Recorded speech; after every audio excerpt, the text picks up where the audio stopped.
Sempitnya lapangan pekerjaan di tanah air mendorong ratusan ribu wanita setiap tahun meninggalkan kampung untuk mengadu nasib ke negeri-negeri di seberang lautan. Timur Tengah, Hong Kong, Singapura, dan Malaysia. Niat mereka tidak muluk-muluk. Ingin kerja, cari duit buat bantu orang tua. Karena pengen punya uang aja, bantu orang tua. Gajinya besar, lagi pula banyaknya itu sedikit buat pengalaman. Ada minat pengen ke Malaysia karena hidup saya sangat menderita, Pak. Gitu. Mencari pengalaman ya, mencari uang. Saya punya kawan di kampung, dia datang ke Malaysia, balik dia bawa banyak uang, terus dia bikin rumah, beli sawah. Mulai itu saya tertarik dengan mau pergi jadi TKW.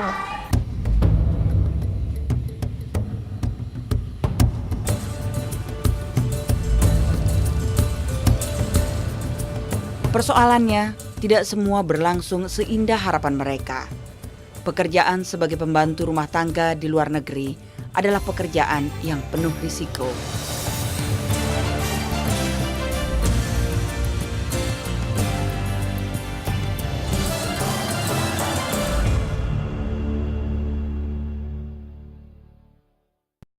Nama saya Ibu Siti, umur saya 27. Ya, aku pergi ke Malaysia ya ke inian sendiri. Tadinya pengen ikutan kayak temen gitu. Ya pengen bantuin suami. Terus akhirnya sampai sana kan kayak gitu. Ya nggak tahu sih nasib kita lain-lain gitu.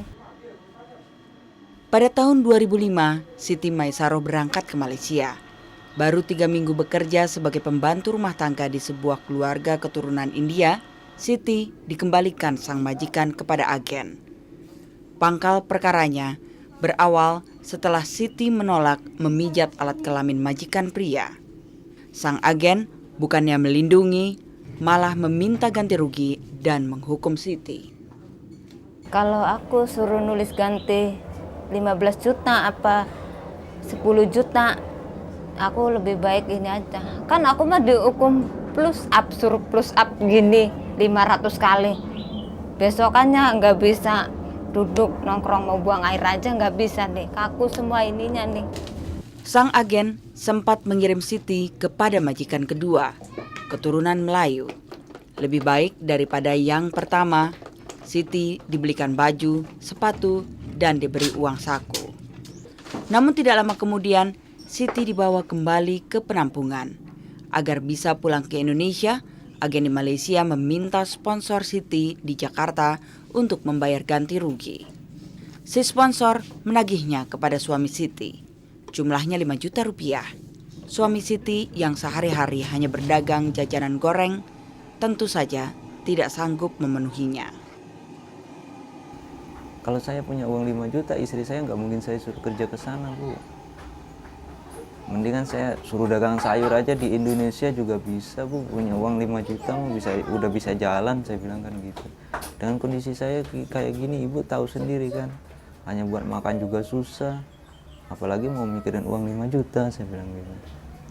Ya udah, istri Bapak saya tahan aja di sini. Ya udah tahan aja, saya bilang nggak apa-apa.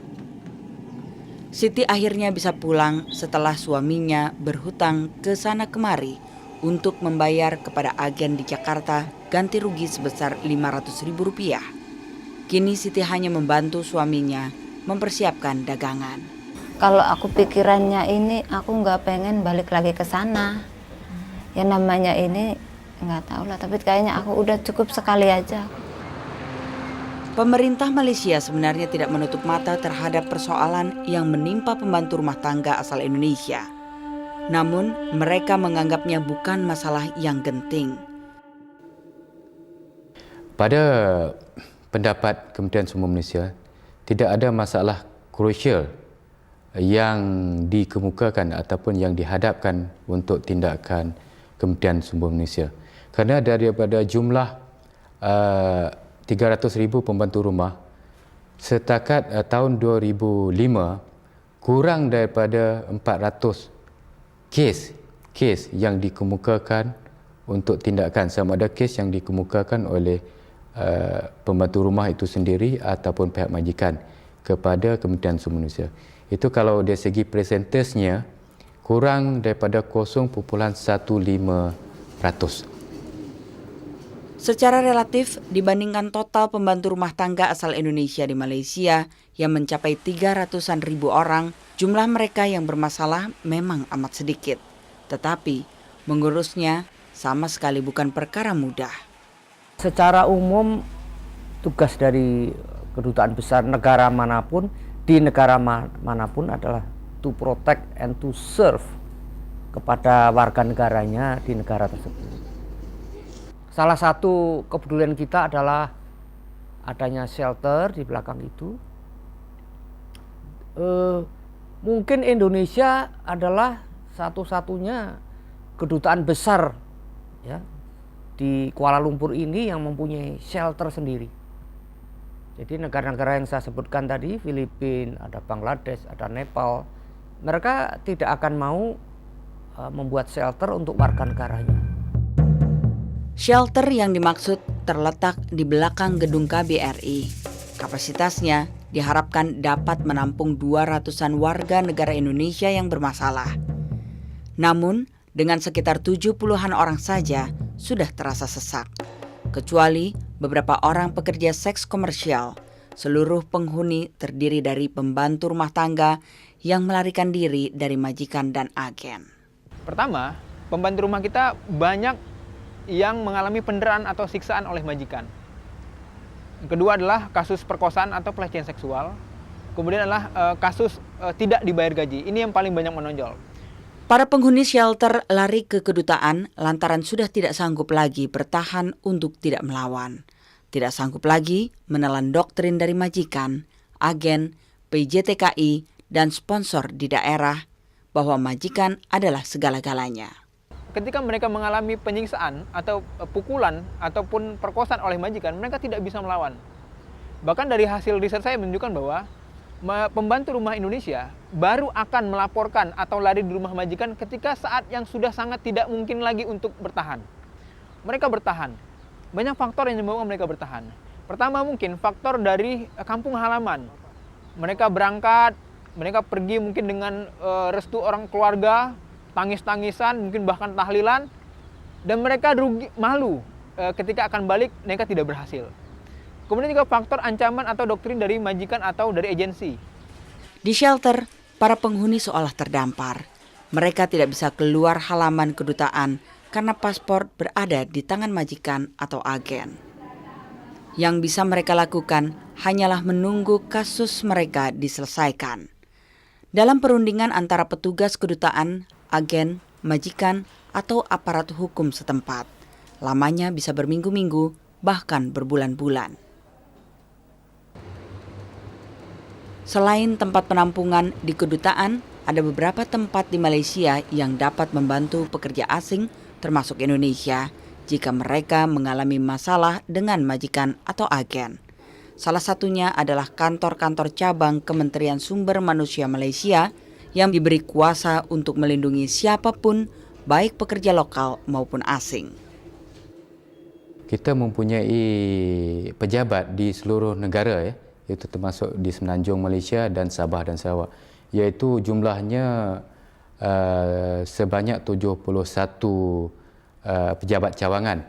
Jadi saya suka menyarankan supaya sekiranya pembantu rumah sama ada daripada Indonesia atau mana-mana negara sumber yang menghadapi masalah, boleh kemukakan persoalan mereka atau boleh menghubungi cawangan tenaga kerja yang terdekat untuk minta bantuan sama ada dari segi pelindungan undang-undang ataupun khidmat nasihat. Sayangnya informasi mengenai kesediaan kantor sumber manusia amatlah minim, sehingga nyaris tidak ada pekerja Indonesia yang mengadu ke sana. Apalagi kebanyakan agen dan majikan telah mendoktrin mereka bahwa jika mereka mengadu pada polisi atau aparat pemerintah tanpa paspor, mereka bisa ditangkap.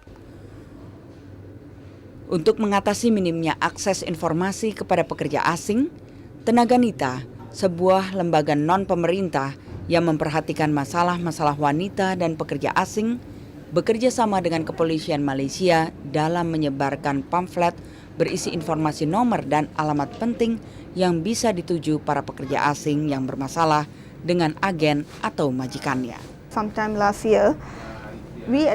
Tahun lalu Tenaga Nita memutuskan untuk membela para TKI dengan pamflet dan kerjasama dengan pihak kepolisian Malaysia. Kami memiliki 2 nomor handphone yang beroperasi 24 jam penuh, sehingga TKI dapat menghubungi kami setiap waktu.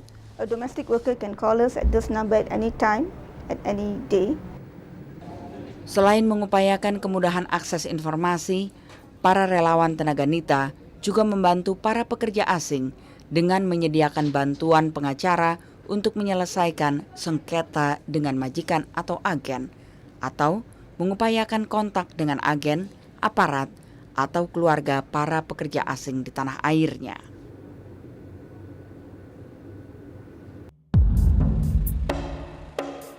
Di Malaysia, perlindungan pekerja asing asal Indonesia juga disediakan secara informal oleh perkumpulan semacam GROS, singkatan dari Gerakan Orang-Orang Senasib Sepenanggungan. Didirikan oleh beberapa pekerja pabrik dan bangunan pada September 2003. GROS berupaya menyediakan bantuan atas nama kesetiakawanan sesama pekerja asal Indonesia. Ya mungkin selama ini TKI yang ada, TKI terlantar yang menghubungi kita, mungkin semampu kita, semampu GROS akan kita tolong. Dengan satu syarat semampu GROS kan gitu. Jadi pertolongan itu semacam mana tergantung kemampuan kita lah semacam itu. Misal kata ya selama ini pernah kita jumpai TKI yang terlantar, jumpa dekat jalan, dekat terminal-terminal, semacam itu, jumpa sama GROS, kita bawa sama GROS, kita istilahnya kita carikan kerja atau kita tanya mau pulang kan, tak mau pulang, misal kata mau pulang, kita sesama kawan kita kumpulkan uang apa untuk pulangkan orang tersebut, dikarenakan di sini bukan senang jadi orang kosong kan gitu. Namun keberadaan GROS masih terbatas pada lingkungan pekerja asal Indonesia yang menjadi buruh di pabrik, kedai, dan bangunan. GROS belum populer di kalangan pembantu rumah tangga. Ya dikarenakan di sini mengenai pembantu rumah tangga di sini nomor satunya yang jelas itu susah untuk ambil cuti gitu. Kira ambil hari libur itu susah. Itu semua tergantung kebijaksanaan, toleransi dari masing-masing punya toke lah. Kira Indonesia majikan macam itu. Tapi ada 1-2 orang juga yang setiap 1 minggu 1 kali ada cuti, ada libur macam itu. Upaya perlindungan terhadap pekerja asing menjadi perhatian Jaringan Serikat Buruh Internasional atau UNI. Pada akhir tahun 2005, UNI Cabang Malaysia dan Asosiasi Pekerja Sektor Jasa Indonesia (ASPEK) bersepakat untuk membuka helpdesk, yakni badan yang melayani pengaduan dan mengupayakan bantuan bagi pekerja asing, termasuk pembantu rumah tangga yang bermasalah. Sebuah kantor helpdesk sudah didirikan di Jalan Bangsar, Kuala Lumpur. Rencananya, kantor serupa akan dibuka di 73 titik masuk pekerja asing di seluruh Malaysia. Masalah perlindungan tenaga kerja asal Indonesia, khususnya pembantu rumah tangga, sesungguhnya sudah dibicarakan di tingkat diplomasi antara pemerintah Indonesia dan Malaysia. Kedua negara kini tengah mempersiapkan kesepakatan kerjasama dalam peraturan mengenai tenaga kerja sektor informal. Ya, untuk bisa to protect sama to serve berarti harus ada pengaturan, regulation. Dan untuk itu perlu software antara pemerintah Indonesia dengan pemerintah Malaysia. Ini yang dari hari ke hari kita review terus. Agar di satu pihak menguntungkan para pekerja kita, tetapi di lain pihak juga memberikan kemungkinan untuk membangun Malaysia melalui keringat rakyat kita ini. Kedua negara kini tengah mempersiapkan kesepakatan kerjasama dalam peraturan mengenai tenaga kerja sektor informal, terutama menyangkut perlindungan pembantu rumah tangga dari hubungan kerja yang diskriminatif, kerja paksa, dan praktek-praktek perdagangan manusia. Salah satu yang penting dan ada di depan mata kita adalah MOU tentang tenaga kerja informal. Karena tenaga kerja informal ini umumnya adalah para pembantu rumah tangga yang kurang terlatih, pengetahuan tentang budaya, pengetahuan umum juga kurang, jadi mereka sangat lemah. Berbeda dengan sektor formal, di mana mereka bekerja dalam kelompok, mereka ditampung, mereka dapat gaji yang baik dan sebagainya. Jadi ini yang sedang kita perjuangkan. Upaya mewujudkan kesepakatan pemerintah Indonesia dan Malaysia mengenai tenaga kerja sektor informal didukung ILO, Organisasi Buruh Dunia di bawah Perserikatan Bangsa-Bangsa yang menyediakan bantuan teknis bagi pemerintah kedua negara. ILO has tried to assist the governments. ILO mencoba membantu pemerintah dengan memberi pandangan dan pengertian terhadap masalah ini. Kami menawarkan asistensi teknis kepada pemerintah, memperkuat kebijakan dan peraturan di daerah ini. Kami juga bekerja sama dengan pemerintah departemen untuk membangun kapasitas, misalnya dengan para staf untuk menangani masalah ini. Tetapi ILO tidak dapat mencampuri negosiasi antara kedua pemerintahan. Itu hak prerogatif mereka. To address these problems, but there's one thing that we cannot do.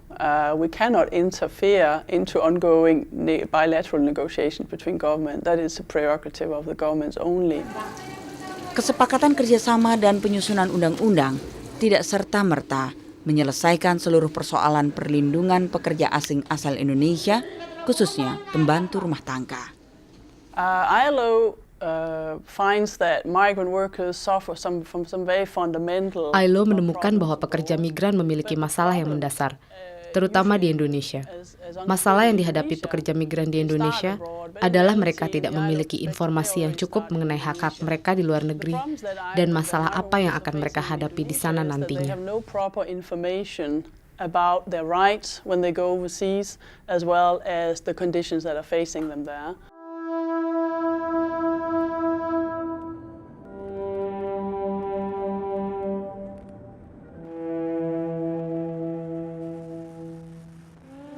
Persoalan yang harus dihadapi pekerja asal Indonesia, terutama pembantu rumah tangga, kebanyakan berakar dari pengurusan keberangkatan dari tanah air. Ketidakcocokan data identitas dalam paspor misalnya menjadi penyebab paling banyak terkatung-katungnya para pekerja asal Indonesia yang terdampar di shelter KBRI di Kuala Lumpur. Kendala yang paling krusial dan selama ini terus berlangsung tanpa kami hendak mendiskreditkan satu instansi manapun juga. Dimulai dari terbitnya identitas diri. Surat keterangan yang dikeluarkan oleh aparat di desa ya, seringkali diperjualbelikan oleh para calo. Ya. Di sana diperoleh surat-surat keterangan yang tidak bertanggung jawab. Kalau aparat di desa tadi adalah hulunya, imigrasi adalah muaranya. Ketidakcocokan data identitas dalam paspor secara mudah dapat dilihat dari banyaknya kasus pemalsuan usia pekerja migran asal Indonesia. Agar dapat bekerja, para agen di tanah air kerap mengubah identitas usia mereka agar sesuai dengan Undang-Undang Tenaga Kerja Malaysia yang mengharuskan pekerja minimal sudah berusia 22 tahun. Nama saya Sri Nuri Hida, umur 17, 6 bulan. Asal Meguah Harjo, Depok Sleman, Yogyakarta. Nama saya Priyanti dari Desa Surian, RT 10 RW 1, Kecamatan Karangpucung, Cilacap, Jawa Tengah. Usia saya 19 tahun, dari 3 bersaudara. Katanya kan itu umur bisa dituain, dipalsukan. Akibat pemalsuan usia, ketika para pekerja wanita muda bermasalah dengan majikan dan agen, posisi mereka lemah. Mereka dianggap melanggar undang-undang Malaysia tentang batas usia minimal pekerja, sekaligus melanggar peraturan imigrasi lantaran data di paspor mereka tidak cocok. Konsekuensi ketidakcocokan identitas paspor agaknya tidak menjadi perhatian baik perusahaan pengerah tenaga kerja Indonesia maupun sponsor daerah. Bagi mereka, lebih penting jika calon tenaga kerjanya segera dapat diberangkatkan dan bekerja di negeri tujuan. Jadi memang kalau pengiriman itu kan mesti dari kunci awal dari rekruternya dari daerah. Yang dari daerah itu harus tahu ya, nomor satu harus tahu anak-anak itu kualitasnya bagaimana, apakah dia berpendidikan, tamat, terus latar belakangnya dari keluarga yang baik. Ya itu kan Kak, kita lihat anaknya kecil enggak, kita lihat KTP-nya dulu gitu. Kalau dia datang ke rumah pengen didata kan begitu, tinggi badannya gitu. Terus kan ada ijazahnya enggak, kan dites baca tulisnya. Kalau dia nggak punya ijazah, dites bahasanya kan gitu. Bisa nggak lancar nggak ngomongnya, terus bisa nggak nulisnya. Kalau sekarang kan peraturan baru kan harus ada ijazah. Jadi ya kita pakai, kalau nggak punya ijazah ya nggak kita terima gitu. Paling juga kan ke Saudinya, itu bukan ke Malaysianya. Banyaknya kasus pekerja migran Indonesia yang terkait dengan kualitas agen di tanah air tidak luput dari perhatian pemerintah Indonesia. Komitmen saya adalah untuk penataan para agen, yaitu yang secara institusional adalah namanya PJTKI. Nah, PJTKI di kita itu lebih dari 400 PJTKI. Nah, ini mau kita tata, kita inventarisir. Ini sudah kita instruksikan di dalam action plan Direktorat Jenderal yang menangani. Diinventarisir. Kemudian ada dua pendekatan untuk pembenahan. Satu adalah perusahaan PJTKI harus memenuhi minimum quality management. Jadi bukan hanya akte notaris, terus nanti mencari SIUP atau izin usaha, tapi harus ada syarat minimum quality management, yaitu ada kantornya, ada pegawainya, ada modalnya, ada sarana prasarananya, dan lain sebagainya. Kemudian ada account di bank gitu. Kemudian yang kedua, harus ada minimum quality of services terhadap TKI-nya. Indramayu, kawasan tani dan nelayan di pantai utara Jawa adalah tempat di mana agen pencari tenaga kerja migran mudah dijumpai. Tiap tahun, dari sekitar 500-an wanita yang berangkat sebagai pembantu rumah tangga, 1/10-nya terdampar di negeri tujuan sebagai pekerja migran yang bermasalah. Tidak heran jika Dinas Tenaga Kerja setempat memberi perhatian ekstra untuk mengawasi para agen pencari kerja, terutama mereka yang dicurigai sebagai calo yang tidak bertanggung jawab. Untuk mengawasi langkah-langkah PJTKI ataupun siapapun, kita punya mitra. Di setiap kecamatan itu kita punya konselor. Konselor itu konsultan atau orang-orang yang peduli kepada masalah pertikaian. Mereka masyarakat, terdiri dari ulama, masyarakat, tokoh pemuda dan sebagainya. Di setiap kecamatan itu ada 2 konselor yang sudah dilatih dan dididik, baik oleh departemen di pusat maupun kita kerjasama dengan LSM. Pengawasan terhadap agen tentu saja hanya salah satu cara untuk melindungi calon tenaga kerja. Besarnya animo warga Indramayu, terutama di kalangan muda, untuk bekerja di luar negeri, membutuhkan pendekatan lain agar mereka tidak mudah tergiur bujuk rayu pihak-pihak yang tidak bertanggung jawab. Bagi laki-laki korban perdagangan, mereka sering dilihat sebagai kriminal seperti pencuri atau penjual obat terlarang. Informasi seputar masalah persiapan untuk bekerja di luar negeri amat dibutuhkan. namun tidak mudah untuk memenuhinya. Sekelompok warga desa yang menyebut diri Gerakan Peduli Perempuan dan Anak Indramayu atau GPKANYU mencoba memberikan informasi tentang buruh migran dengan mendirikan radio komunitas Kemayu FM.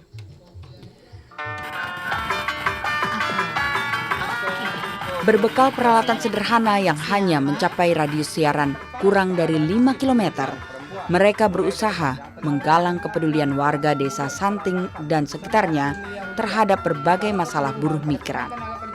Hasilnya, setelah 3 bulan mengudara, 6 kasus yang menyangkut buruh migran dilaporkan kepada Radio Kemayu FM.